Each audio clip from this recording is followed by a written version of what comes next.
วันนี้วันนั้นนั่งลงบ่ได้เอามาพี่บานี่ซ้อมลูกหลานเข้ามาเข้าไปได้ไหมนี่เจ้านั่งนี่เอาไปยังอีกคนนึง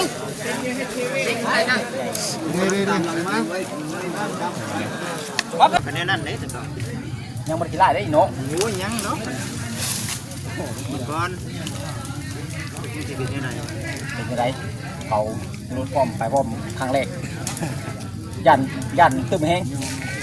ยันเนาะยันบ่เคยเห็นที่ได้มาเนาะการไว้ก่อนใครก็บ่เคยเห็นนะน้องแม่แล้ว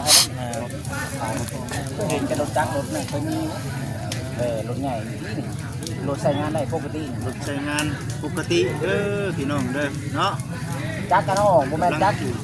เอาออกจากรถรู้หาจะว่าจักรเก่า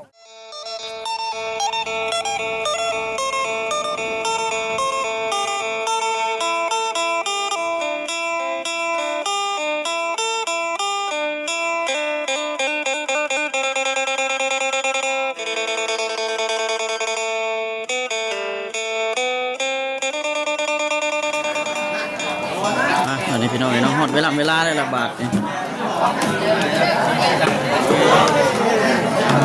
พี่น้องเนาะคนดีมาทักทายสบายดีกับพี่น้องได้เนาะ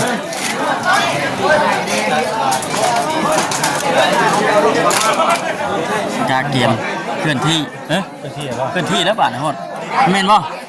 ฮะฮอดเวลาแล้วบ่แล้วพี่น้องไม่ได้ว่าติดตามไปเบิ่งไปชมกันเด้อพี่น้องเด้อเนาะเป็นที่ไหนเต้นมันโมโลฮะ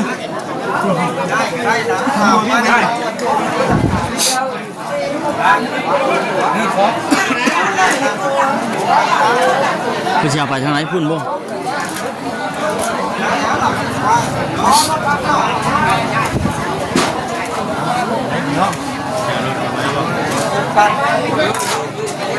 มีจังหน่อยบ่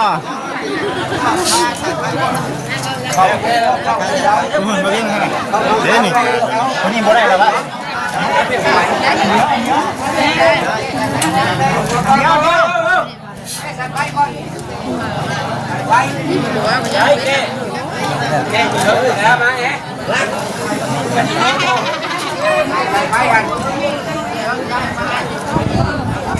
ไม่ใช่คือเท่านี้ใช่คือเท่านี้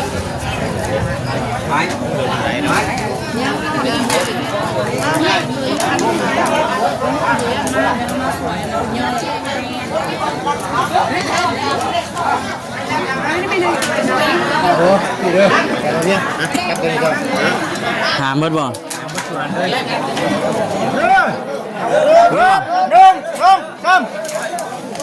ให้เอาตัวให้ได้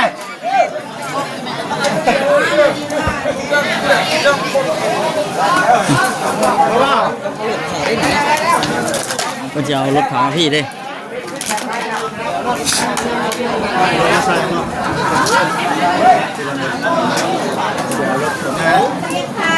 ดีนะได้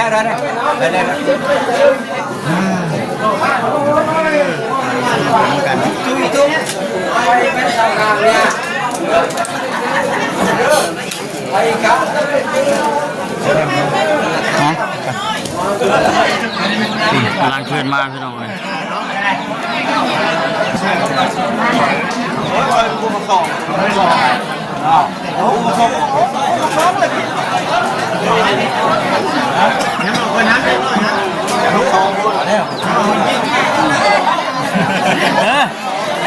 ไม่ยังบาดเลยลุงมาจิตป่ะหมักสองจังหมักสองหมัก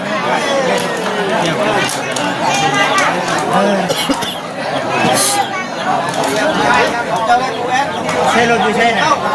ไม่มีแล้วว่า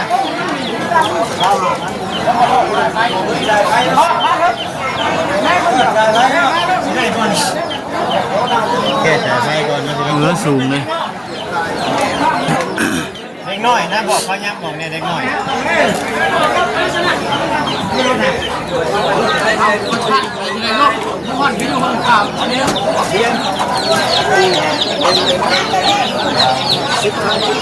พ่อคนได้เป็นคนไปครับรถ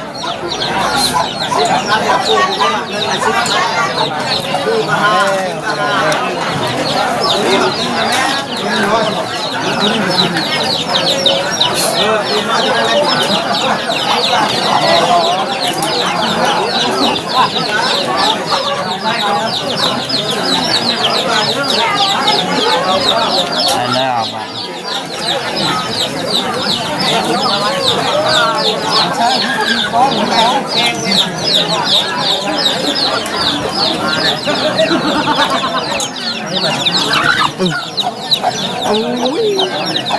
พูดประเทศบุรีพูดอย่างแรงรุ่งพูดนะเห็นรถนี่นะท่านได้เห็น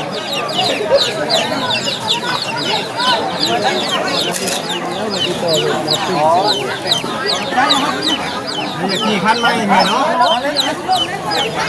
ที่ไม่เอาเนี่ยเจ้านี่ติดอยู่เจ้านี่มาใส่มานี่มาติดบุรีกี่คันไหมตัวนั้นกี่คันไหมยักษ์โอ้ไปใส่กาเป็นรถ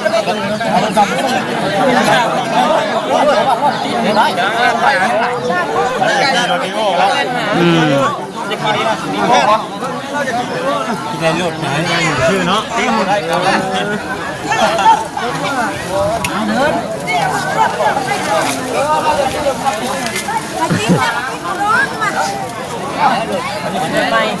เรา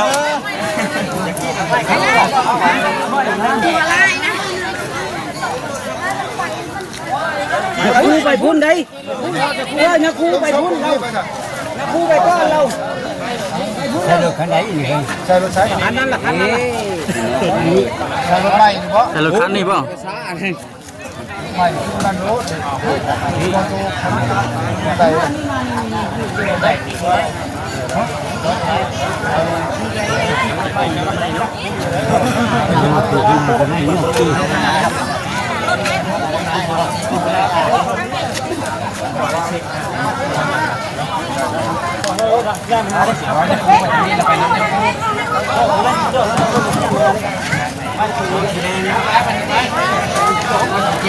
ไปห้องเลยกล้วยใส่นะตา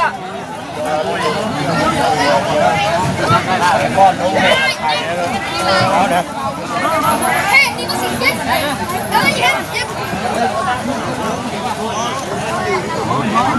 ใส่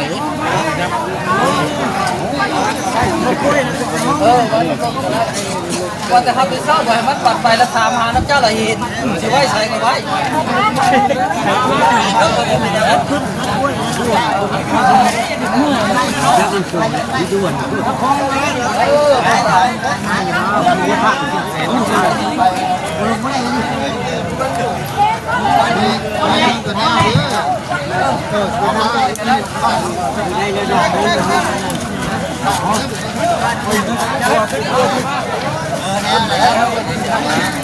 มาเครื่องมา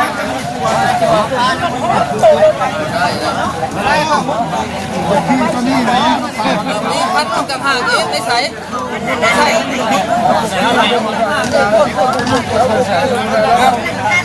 ข้าวมาเชื่อของมา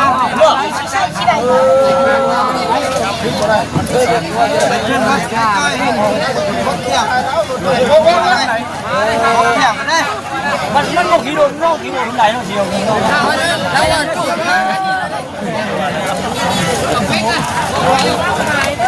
ไปไปในคู่นะไม่ขาวเนาะเจ้าหน้าที่อะไรท่านมีรถถูกได้ทูได้หรอเอ็มทูซัมยาบางบ้านรวมทูหรอวะมันได้ยังไก่đấyไก่ติดđấyไปกินเอารถไปให้เรากินกับไก่ผมมาหนอกได้ครับเป็นกระดูกแห้งมันแตกมั้ยผมก็รู้กันตอนนี้นะเนี่ยระเบิดยุบไอ้สังครับเคยเห็นรถหวยครั้งแรกในชีวิตได้หวยกันเลยการรถไงจุดประสงค์ของเพื่อนก่อนปฏิจังเสียเนาะมาเป็นมีแต่คนน้อยหลานกันนะ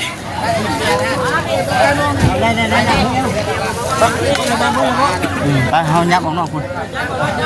นอกบ่ฮะ หันหลังใส่หันหลังเลยนะหันหลังเอาไปนี่ นอก นั่งในเราล่างครับเบิดลายปองแล้ว จับทั้งหมดเลยจับก็เป็นอะไรจุกมันเป็นอะไรก็จะนี่เบี้ยนทั้งหมดได้เป็นเนี้ย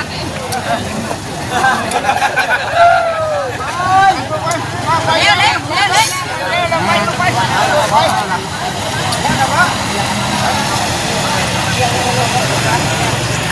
ไปวันนี้พี่น้องเลยเนาะกำลังเคลื่อนพี่น้องเลยเทือเลขในชีวิตบอกคำก็ได้หากเห็นไผ่คือกันนะเนาะหากเห็นนั่นเผารถใหญ่ นี่พี่น้องเอ้ย เห็นว่ารถจักรรถอย่างไรคืออันนี้ก็เมนบ่ เบาดี ว่ารถจักรรถอย่างไรก็เคยเห็นอยู่พี่น้องเพิ่นเอาให้ก็ได้ FC เพิ่นก็คอมเมนต์เข้ามาเลยว่าจิตเด้อพี่น้องเพิ่นว่าเอ้าคือเฮ็ดอันนั้นคือบ่ให้ยาคูบังเอานะว่าง่ายคือบ่บังเอาให้ยาคูสูตรเพิ่นจังได้กลัวว่าซั่นอันน่ะ เพราะว่า FC กับเพิ่นก็เคยผ่านมาหลาย แม่น เคยผ่านมาหลายพี่น้องเอ้ยกับปกติเพิ่นเนี่ยแต่บ่จิตเองก็ยังขึ้นในนั้นแต่ว่าไม่ได้ครอบครัวเพิ่น จุดประสงค์เพิ่นเนาะเพื่อเพิ่นตัดสินใจพร้อมเพรียงกัน ใครเคยบ่เนาะ ไกลเติบอยู่ ใช่ป่ะครับ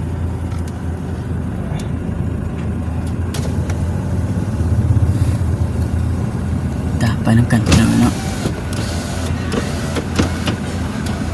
ขี่น้ำมาแซนบ่ ไปแล้วเลย น้ำมาแซนบ่หรือว่าจังได เดี๋ยวโตนี่แล้วเราไปแล้ว ไปได้ ไม่อยากไป ขึ้น บ่ มาขึ้นมาจ้ะ เดี๋ยวก่อน อ่ะขึ้นมา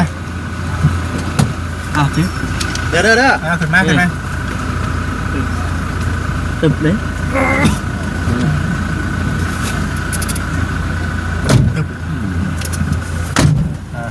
ป้ายบาท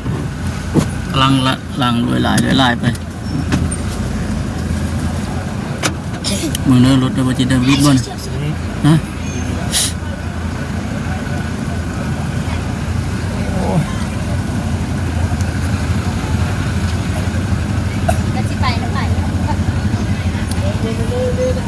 ไปบ่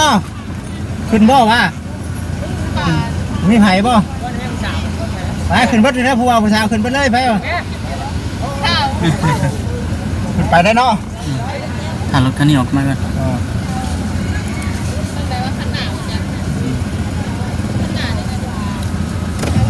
ติดตามเบิ่งนำกันพี่น้องเนาะ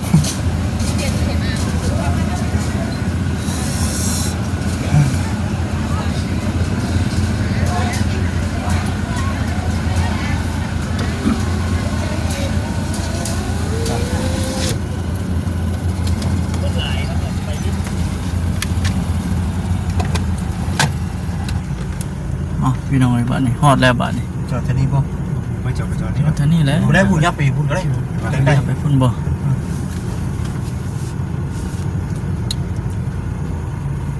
ย่าขี่รถใหม่ไปฉันเนาะก็ได้ จะเป็นมาส่ง บัดรถนั่นบัดตอนเช้าว่าติดได้จุบเจืออยู่ อันนี้ติดบ่ได้ บัดนี่ว่าติดบ่ได้บ่สิเคลื่อนทุกขี่รถใหม่ บ่ได้เนาะ จะจอดใช้บัด จะมีขโมยก็จอดอยู่เนาะน่าจะแม่นนี่เนาะคือวัน6ยังมาฮอดออกไปเนาะ อยู่นี่เลยนี่จะได้ทางเขาเลยเสียเขาได้เอารถเขาเลยบ่ 10โมนั่นเขาได้ยัง มึงงูนี่เนาะเนาะ แต่ว่ามันบ่ไกลเท่ากันจอดไม่นอกแล้วก็ย่างเท่ากัน แม่งูก็จอดอยู่ดิ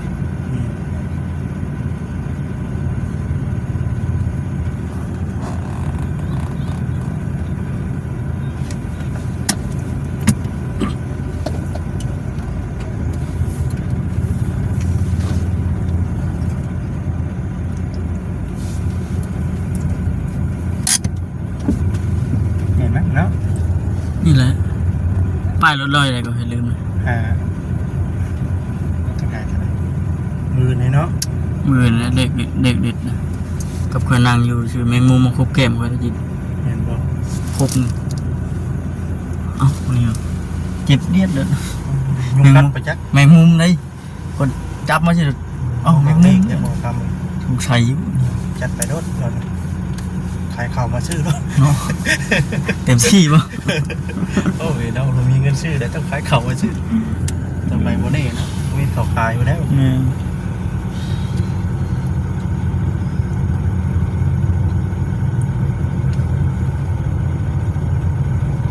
รถเก่งแต่ไม่ได้มีกล้องหลังบางคันปะ บางคันมันก็มีบางคันมันก็มีแล้วแต่ออปชั่นมันเนาะ แม่ พุ่นมาเสียนขี่คันดำผม ยีสุนะ แม่จอดนี่เนาะรถเนาะ จะจอดนี่แหละ คันนี้มันก็จอดนี่แล้วเสียคันเก่งกันรถเข้าไปแล้วเนาะ รถไปพูดว่า จอดนี่เป็นยังไง เพื่อนเครื่องเขาในพูดเลยโมเมนต์เนาะ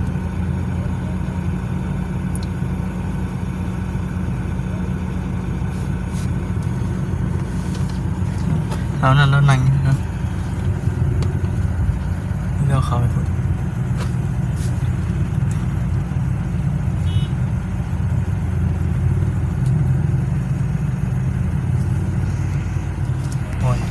โอ้ย ยางเขาวันนี้นะ จอดเนาะ จอด ก็ไปจอดนี่แต่ตรงข้ามกันนี่ก็ได้เนาะ ไปจอดได้นี่ นี่จอดในขวามือนี่ก็ได้นี่ป่ะนี่ขวามือนี่ได้ ไป ด จ อ อก ดบ่รถกนจักรแล้วนี่ ได้มั้งเนาะได้แล้ว มาตัดรถก็จะมาทางหลังบ่บ่ได้มีบ่ ให้เราลงมาได้เราถอยได้ รถมาข้างหน้าวิทย์บ่ประจิต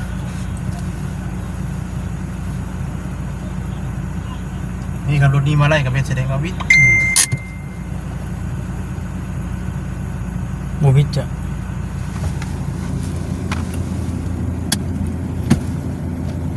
ว่าวิทย์จะถอย วิทย์อยู่ วิทย์จะเลาะวิทย์จะเดินมวยใช่เนาะ เพิ่นเอาไว้รถได้ดินะเดี๋ยวเฮาไปดิ บาทเนี่ย เฮาก็ต้องได้ไปอวยรถพุ่นอีกว่าจิเด้อ จริงๆเจอมันก็ได้เนาะ เดี๋ยวเฮาไปให้รถก็เจ้ามาก่อน จะไปมวยเลยไปมวยรถไว้เลยจอดหลังจอดหลังอะไรอ่ะคนเรา ไปเลย เอาให้รถกันมาก่อน ชุบคันนี้ก็ได้นะคันนี้รถมันเนาะจะกลับน้ำหลังก็ได้เหรอ เอานี่สิออกอีกโอเคอีก โอ้ยเดี๋ยวอยู่ดอกมีบิ๊กอยู่มั้งเนาะถืออย่างเนาะเธอรับมั้งกำลังยกมา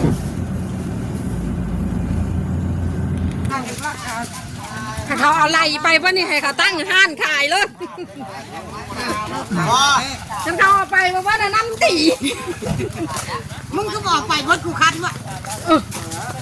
บัญชีเอาคันหนึ่งคันเดียวบ่ ทางเขานี่เป็นหน้าบ้านปลาร่วมบ้าน ประชาเนี่ยมันอยู่ในพุ่นนี่เนาะ ใครเฮ็ดบดต้นเก็บเอาพดละบ่ ตัวอยากกินอยากข้ามนะ เฮ็ดได้แต่งก็แต่งเงินเลยที่ได้มันก็เกิดขึ้นในนี่เก็บ คนมีผัวนี่ บ่มีผัวแล้วมันจะหาเฮ็ดหาหอน หาไข่แน่ลุงเลย ท่านตาย ก็ หาป่วยเอาแน่เลยจะ ได้ ได้ เด้ เด้ ง่ายเด้ บริการดีเลย เอาสินะก็สิไปคัด อ๋อบาทนี่พี่น้องเนาะ เขาชิโตน้ำมันใช่ไหมร้อยหัวปากได้เข้าส่วน ได้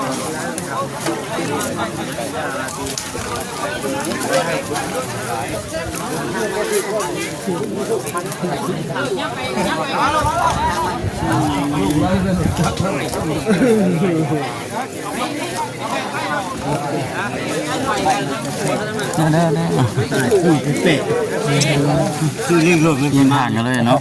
เด็กรถกินออก ได้ครับได้เนาะ กระต่ายมันชอบกระต่ายบานาน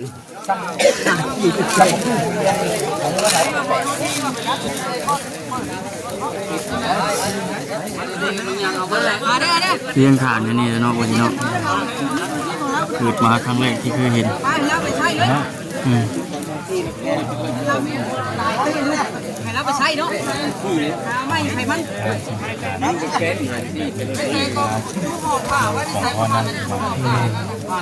่งกันใช้งานเนาะ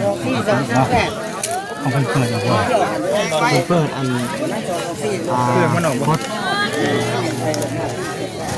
ตีนกระเจ้าไปเนาะเพิ่ม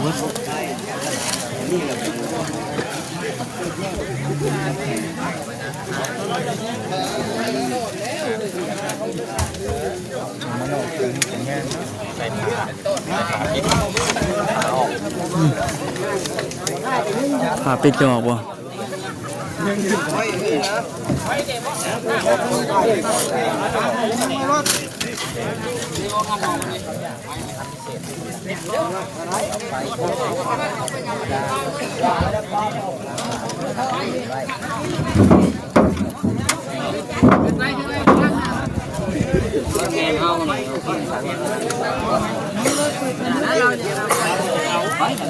เดียวว่าเขา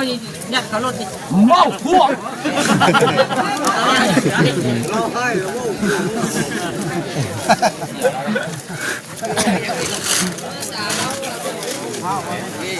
ต้องเลขวะเป็นเลขน้องลายต้องชื่อเลขไม่ดิ เอามาถึงเลขฟ้าตุ๊ก 5488 ถือบนบ้านกันถึง เนาะ แม่นี่บ่หายเลยอยู่บ้านแม่ยอมแล้วได้ นี่กระต่ายโน่นนี่ กระต่ายก็แมวนี่ เต็มก่อนมาจ้ะ บ่เต็มดอกถ้าจะเต็มก็เต็มแต่ในหมู่บ้านสะอาดเลยเอาเด้อเอาลบๆแปดๆเนาะสำหรับอื่นก็บ่เต็มเนาะ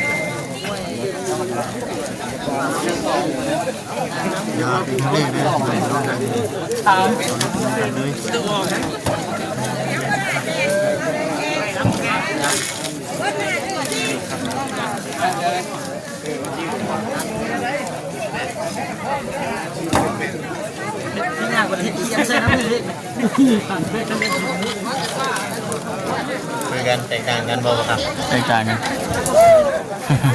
แตกต่างกันลาย บ้านเฮาคิดได้บ่ให้เปิด นี่แบบที่เลยก็เปิดได้ ได้ไปได้ตามใจเพิ่นชอบ อืม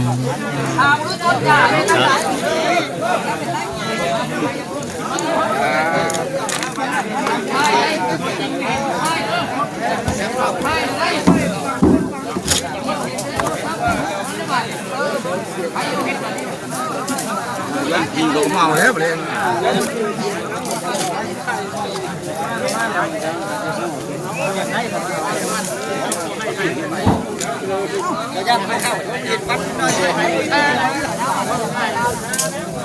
พร้อมกันได้เลยเนาะคือพร้อมกันได้เลยเนาะ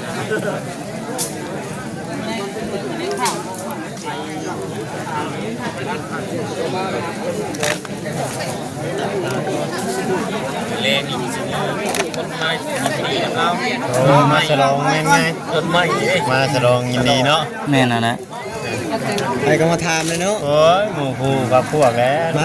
าแบบร่ำรวยแท้คนบ้านเลย มีรถมาแบบโค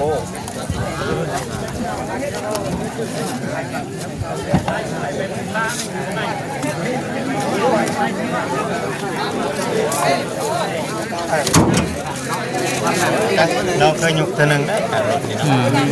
ตัวนั้นจักเก่าใน ตัวมาจักเขา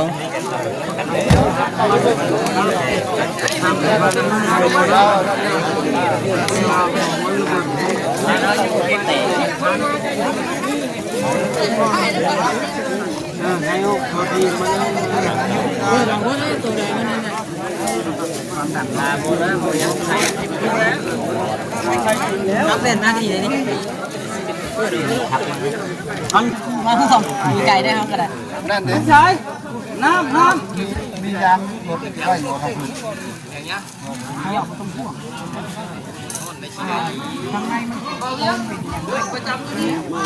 จำที่เท่าที่ใหม่ไม่เท่าที่ใหม่ใครก็ได้อยู่ไหนกับใครก็ได้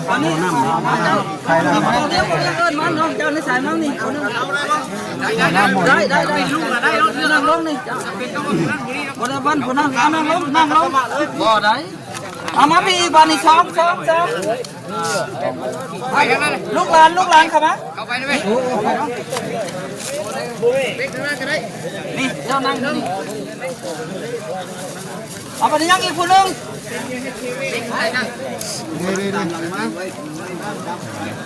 มาเพเด้อ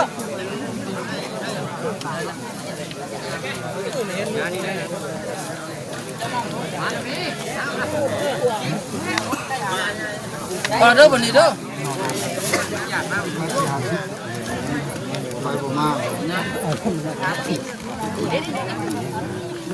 ทำมาอยู่แล้ว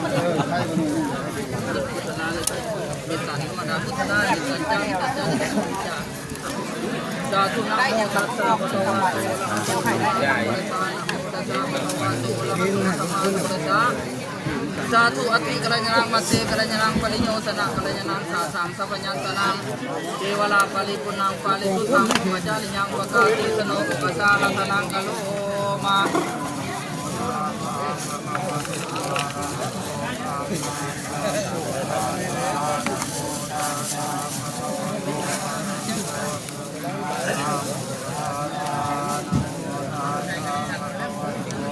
Akai menut.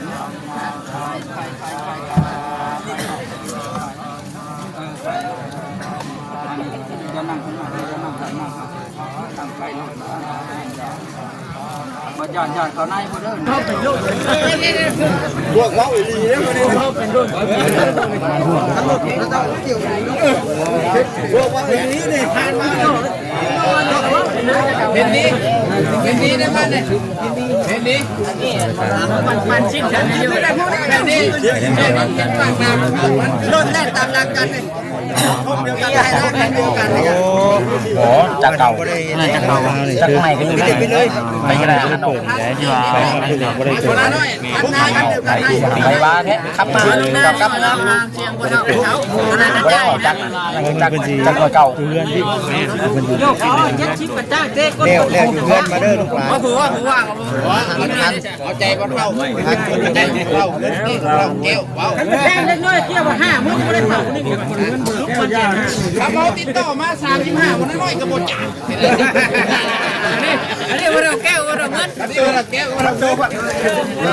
เท่าคนห้องมันเนาะแม่นเลย คิดว่ามือเพิ่นหา ไปไว้เวลาไฟเข้ามามันสั่นลูกเดียว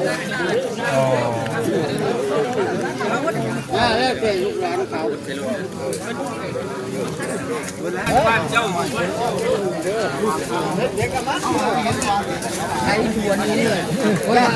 เราเห็นเจ้ากันนะ เอาชื่อแดงนี่ให้เขา ลูกสาวมันอะไรไอ้ตัวไหน บักไหนมันเจ้าคืออาจารย์ลูกหลานเจ้าลูกหลานก่อนลูกหลานเจ้าก็บอกตามหลังว่าทำไมครับทางลูกหลานเจ้านะเจ้าบอกไล่ยาไม่ยา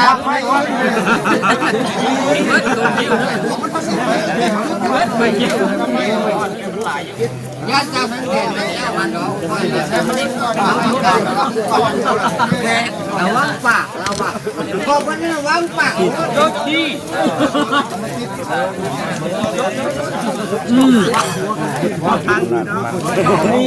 เราบักซ่าบักซ่านี่ที่นึ่งนี่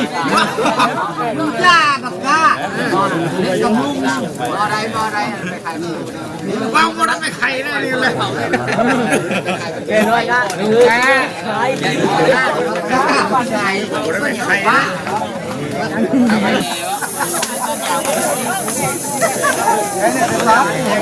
ใช้ ที่ชุดชุด มีก่อนนะ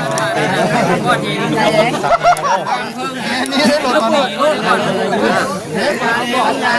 เห็ดเลยให้มันแตกเลยตายแล้วนะคอยบอกว่าแหละต่อไปอีก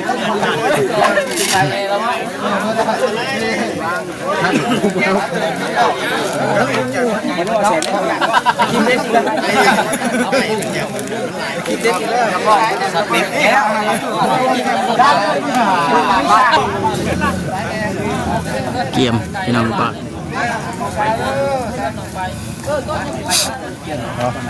บางเพิงเด้อบัดนี้เด้อไปได้อยู่ชั้นนี้ยังใกล้พูดได้นี่ เด้อเนาะคอยก่อนเด้อ เป็นบริเทนะไม่เทอีกเลย ผมว่าเดี๋ยวจะออกมาเด้อผมว่าเดี๋ยวก่อนเด้อ มาใกล้พูดได้ยังใกล้พูดได้นี่จบซื้อพูดได้แบบใกล้ยังใกล้พูดนี่นะ ยังใกล้ผมว่าเฮ้ย เป็นยังไงเพื่อมันสิไป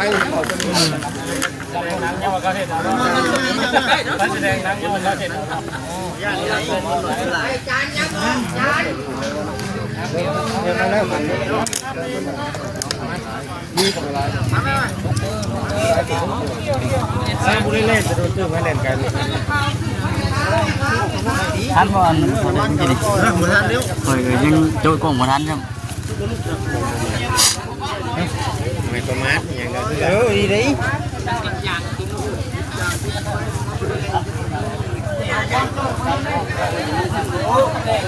ม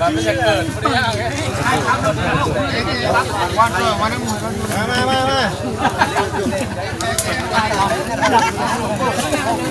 มาเด้อวัดจ้อยเอ้ยมาอยู่แล้วนะวัดจ้อยนะวัดจ้อยมาแล้ว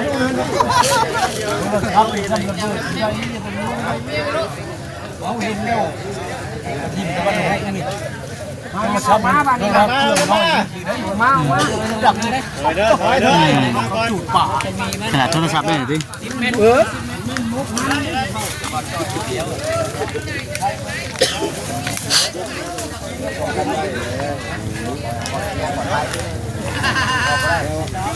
มันแห้งมันขาดตะพอนตั้งอย่างนี้ยาปล่อยลมไปเลยไฟอยู่แล้ว เนาะกลึกเลยพี่น้องเนาะ รถเลยพี่น้องเลยเนาะ รถยังมาพ่อย เงินนำมานาบัตรอีกเนาะ มันน้ำบัตรอีก มาเชนมาพีเดอร์มาพีเดอร์มาพี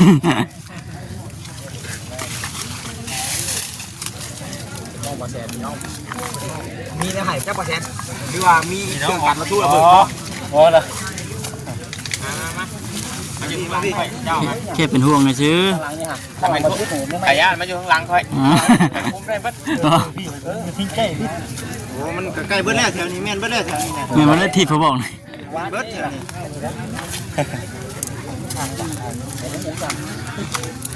อาจจะแบบว่าไปแบบกระทันหันว่าแบบเร่งด่วนจะพังเอา กำลังจูดพี่น้องเลยเบิ่งก่อนคิดได้ก่อนจังเมื่อ เลยตายมีแห้งแบบตายบ่ได้เจ็บบ่ได้ไข้ตายบ่ได้เป็นลูกนะ เบิ่งก่อนคิดได้ก่อนแหละบ้านเฮากันแน่นั่นเลยแต่ก่อน ยังบ่ได้ไล่ได้อีเนาะ โอ้ยยังเนาะก่อน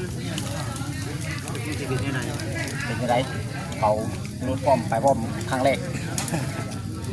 ยันตึมแห้ง ญาติเนาะญาติ บ่เคยเห็น เที่ เที่ ย ยว วได้ ประมาทเนาะการไว้ก่อนไผก็บ่เคยเห็นนะน้องแม่นแล้วเห็นจะรถจักรรถนั่นเคยมีรถใหญ่รถใช้งานได้ปกติ รถใช้งานปกติเด้อพี่น้องเด้อเนาะ จักรกันเอาบ่แม่นจักร แล้ว เอาออกจากรถ